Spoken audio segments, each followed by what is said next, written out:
Om Swastiastu, selamat pagi kepada mahasiswa. Materi hari ini itu adalah ragam teks bahasa Indonesia. Jadi, mari kita akan simak capaian dari pembelajaran. Nah, capaian pembelajaran itu yang pertama itu ada ragam teks. Di sana terdapat ada satuan bahasa pembentuk teks, ada struktur, ada fungsi. Kemudian ada juga tentang kaidah kebahasaan teks fiksi.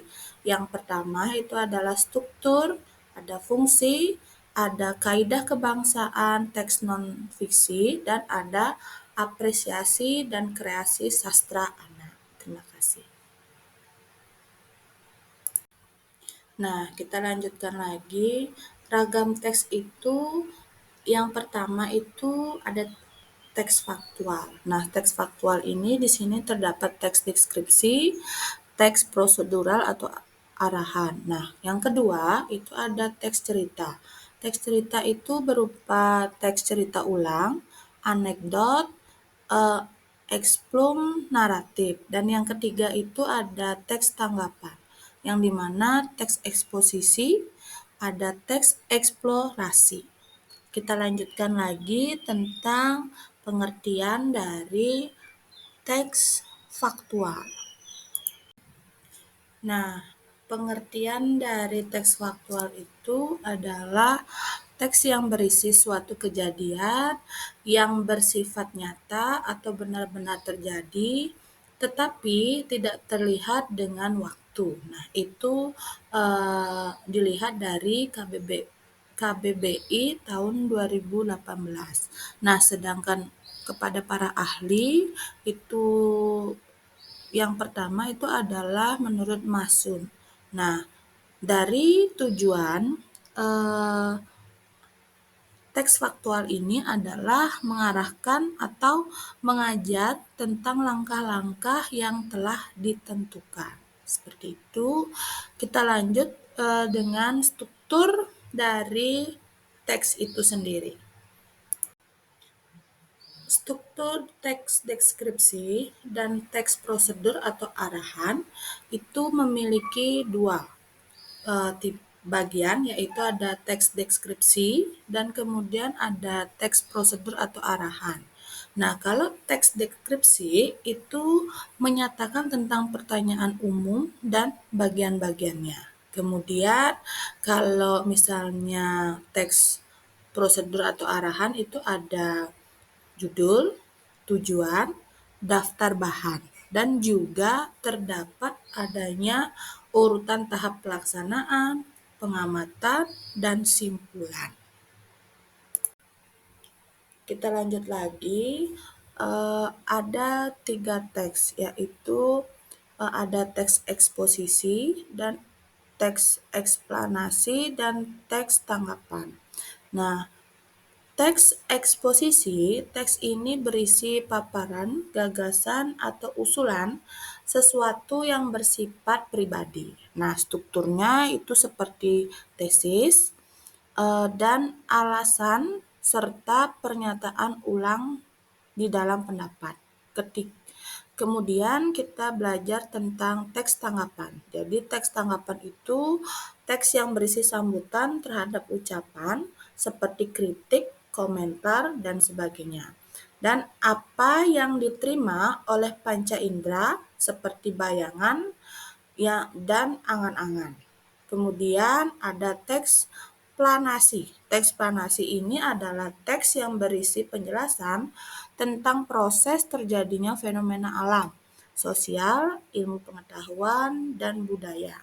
Nah, teks planasi ini memiliki struktur berpikir seperti judul, pernyataan umum, deretan penjelasan, dan interpretasi. Teks cerita. Teks cerita di sini adalah teks yang menuturkan bagaimana terjadinya suatu hal, peristiwa yang mengisahkan kejadian yang telah ada, perbuatan, pengalaman yang dinamis dalam suatu rangkaian waktu. Itu menurut Keraf tahun 2021 dan KBBI tahun 2018. Teks cerita ini terdiri dari teks cerita, naratif, anekdot, dan eksemplum. Seperti itu. Next.